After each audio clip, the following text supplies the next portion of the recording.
aku bakalan nge-review salah satu drama Korea yang bikin aku susah move on belakangan ini.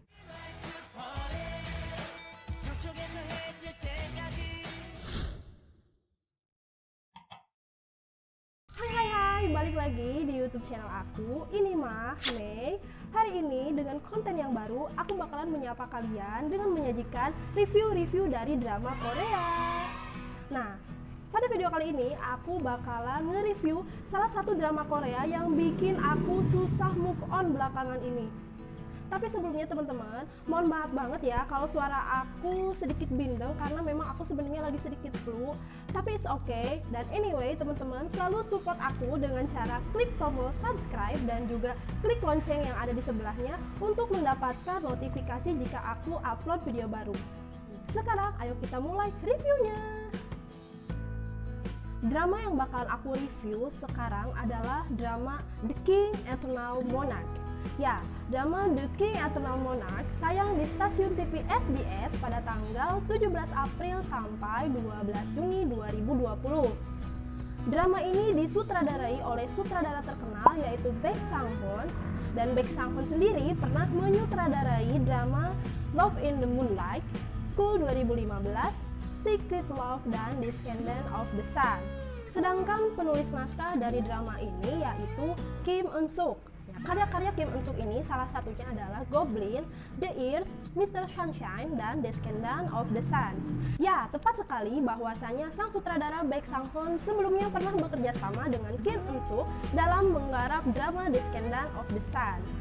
Nah, sekarang kita lanjut ke pemeran utama dari drama The King Eternal Monarch. Pemeran utama pria dalam drama ini adalah Lee Min-ho. Siapa yang gak kenal Lee Min-ho ya kan? Semua pasti sudah tahu.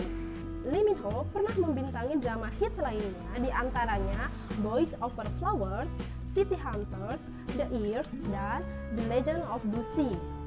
Nah, untuk pemeran utama wanita dalam drama ini adalah Kim Go-eun. Ya, Kim Go-eun sebelumnya pernah membintangi drama Korea yang berjudul Goblin dan Cheese in the Trap. Nah, sebelum lanjut ke sinopsis dari drama The King Eternal Monarch, ayo kita lihat dulu pemeran-pemeran dalam drama ini.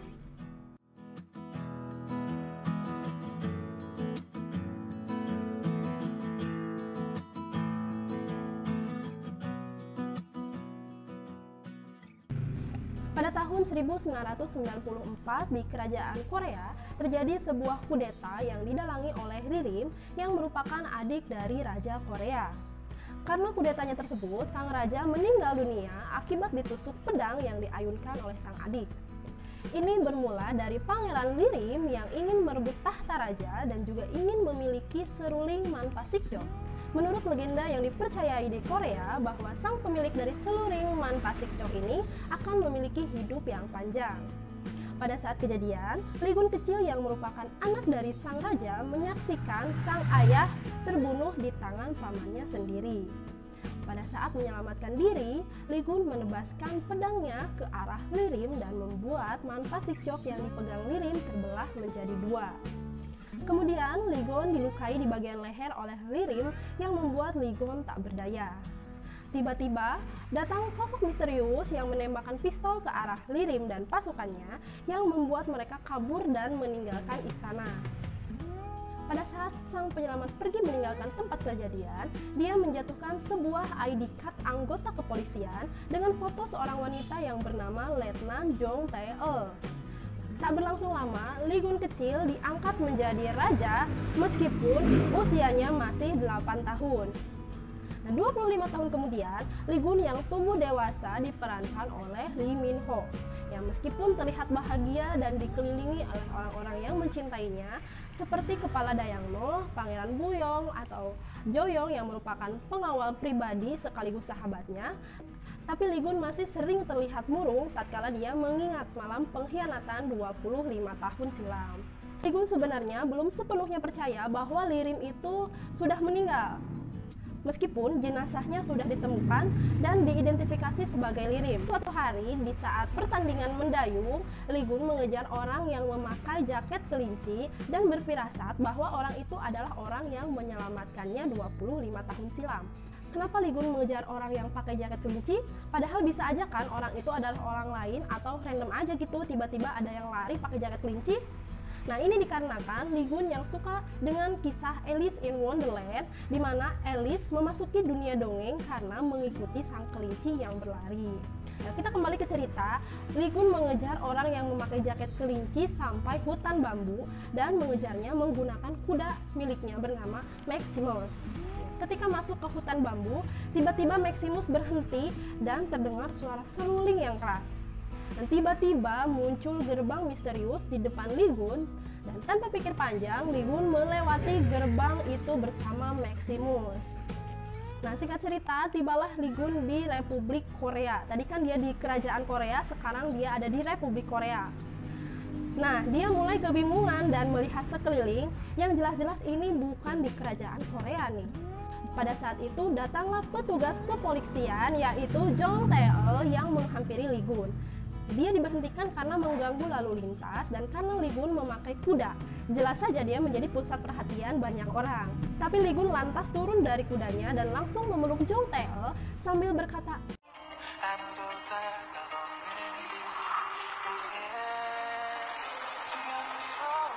지금 뭐 하신 겁니까? 드디어 산을 보는군. 정철경이. Jong Tae-eul lantas heran dan marah pada Lee Gun dan meminta agar Lee Gun menunjukkan kartu identitasnya. Tapi Lee Gun menjelaskan bahwa dia adalah raja dari kerajaan Korea. Ya, jelas saja ini membuat Jong Tae-eul tidak mempercayainya. Nih, fix dia yakin kalau dia itu sebenarnya ada di dunia paralel. Singkat cerita, tingkahnya makin aneh ketika Lee Gun bertemu dengan Jo Eun-sup. Ya, Jo Eun-sup itu memiliki wajah yang sama dengan pengawal pribadinya Jo Young. Ketika melihat reaksi dan ekspresi Jo Eun-sup yang berbeda 180 derajat dari Jo Young, dia mulai sadar kekuatan dari Man Pasik-chok yang dia sembunyikan di dalam pecutnya itu bisa membuka pintu paralel antara dua dunia, bahkan mungkin lebih. Jadi isi dari dunia paralel itu sama, kecuali identitas mereka yang berbeda. Oleh karena itu, Lee Gun bisa melihat orang yang wajahnya sama dengan yang ada di dunianya, yaitu Jo Eun-sup dan juga Jo Young. Nah, ini juga membuat Lee Gun yakin bahwa pengkhianat Taelim itu masih hidup. Ya, singkat cerita, Lee Gun yang mulai jatuh cinta kepada Jong Tae-eul mulai bolak-balik antara Republik Korea dan juga Kerajaan Korea. Karena di kerajaan dia adalah seorang raja dan banyak tugas-tugas raja yang tidak bisa ditinggalkan, dan dia masuk ke dunia Jong Tae-eul untuk memecahkan misteri dunia paralel dengan Jong Tae-eul. Yang dimana Jong Tae-eul yang awalnya tidak percaya bahwa Lee Gun adalah raja, mulai mempercayainya setelah diajak ke kerajaan Korea melewati ruangan yang disebut ruangan antara 0 dan 1. Ya, benih-benih cinta mulai tumbuh di antara keduanya dan misteri-misteri tentang semua ini mulai terkuak seiring ditemukannya banyak bukti. Nah, akankah cinta mereka bisa bersatu mengingat mereka berasal dari dua dunia yang berbeda? Aku nggak bakalan kasih tahu jawabannya di sini. Kalian yang belum nonton itu wajib banget nonton, dan yang udah nonton boleh ikutin reviewnya sampai akhir karena aku bakalan ngasih pendapat-pendapat menurut aku pribadi tentang drama ini. Drama The King Eternal Monarch bergenre fantasi yang mengusung cerita dunia paralel. Fantasi dunia paralel sendiri merupakan genre drama yang fresh dan bisa dikatakan baru dalam dunia drama Korea. Tak hanya alur dramanya yang lambat serta plot cerita yang maju mundur, drama The King Eternal Monarch sendiri menggabungkan beberapa unsur dalam cerita.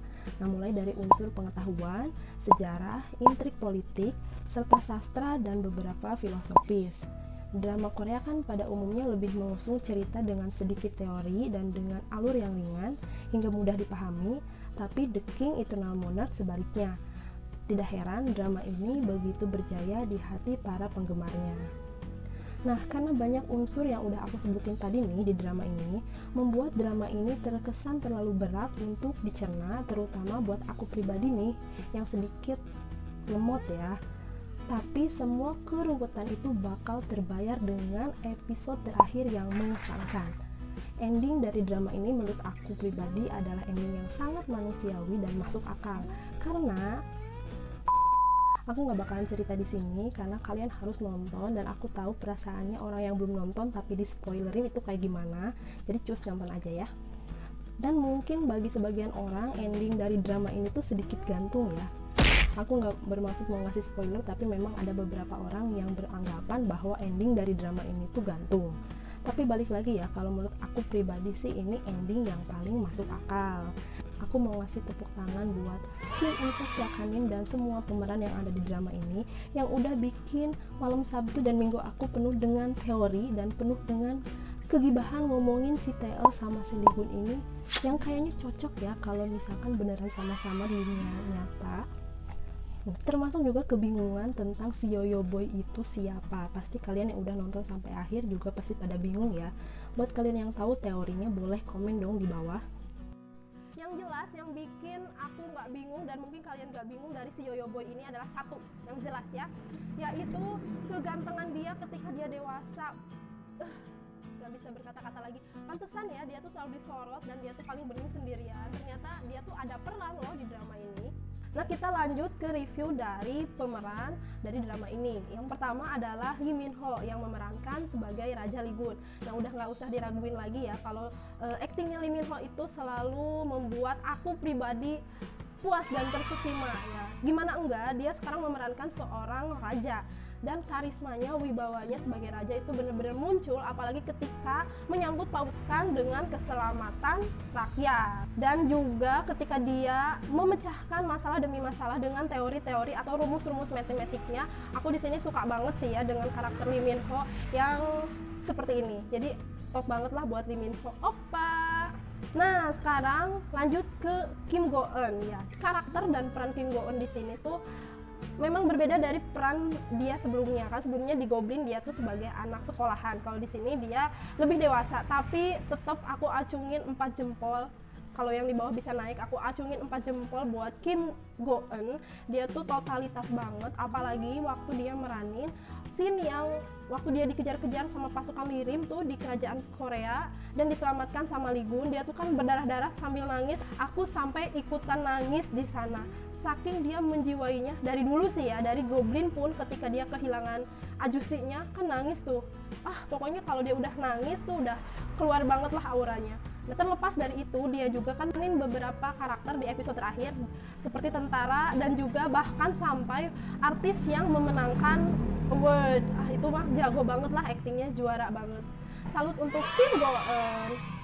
Selanjutnya yaitu ada Woo Do Hwan. Di sini aku baru banget pertama lihat dia, belum pernah aku lihat dia di drama manapun. Sebenarnya udah pernah tahu, katanya dia pernah main sama Joy Red Velvet, cuman aku belum pernah nonton.